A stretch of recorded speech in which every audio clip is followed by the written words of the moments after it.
Merci, Honorable Président, pour m'avoir accordé la parole. Honorable Président, honorables membres du bureau, honorables députés, chers collègues, je prends la parole par motion de formation pour porter à la connaissance de notre auguste Assemblée les initiatives locales de développement que la population locale est en train de réaliser afin de booster le développement de ce coin de la République. Depuis longtemps, notre territoire est resté absent devant les yeux des autorités lors de l'élaboration du projet. Toutes les promesses des autorités sont classées dans les annales de la propagande. Tenues. Le territoire d'Arou d'où je viens, c'est un territoire qui se trouve à la frontière ougandaise et sud-soudanaise. Ce territoire à 80% agricole comprend 3 grandes agglomérations qui avaient été élevées au rang de ville par une ordonnance dont l'exécution a été suspendue pour des raisons évidentes.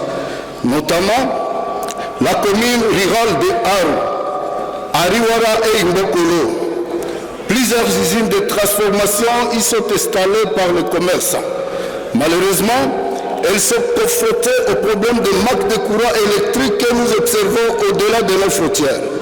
À cause de ce secteur commercial florissant, le territoire d'Arou comprend également plusieurs grands postes douaniers. Entre autres, je cite, le poste frontalier de Fo, d'Ombaï, de Doumoni et de Kengues Base et tant d'autres qui acquièrent suffisamment de fonds pour notre République. Mais hélas, le trésor public avale tout et oublie le milieu où cet argent a été collecté.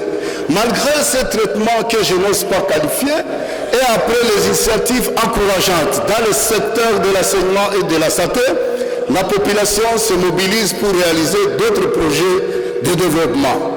Faut-il signaler que jusqu'à l'avènement de son Excellence Félix Tshisekedi au pouvoir et le lancement de projets très prometteurs sans précédent de développement de 145 territoires, malheureusement au point mort.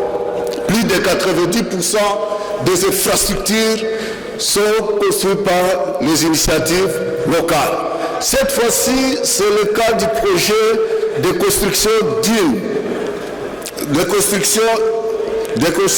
d'une mini centrale hydroélectrique dans la chefferie de Kakwa, une initiative d'ailleurs de jeunes électriciens et mécaniciens de la région. Honorable Président, ce projet n'est pas l'unique que la population locale a mis sur pied. Néanmoins que son impact serait plus grand dans le projet puisqu'il répond à un besoin prioritaire d'électricité dans le milieu. Par ma voix, la population du territoire de Arou demande au gouvernement de la République d'accompagner ces initiatives locales de développement en appuyant ce budget mobilisé localement, exonère toutes les importations de matériaux et de matériel et autres ayant trait au projet. Pour citer, honorable Président, notre Assemblée peut également ajouter sa pierre afin que le projet soit réalisé dans un délai raisonnable au bénéfice de la population congolaise. Je dis. Nous allons envisager cette hypothèse sur base de votre recommandation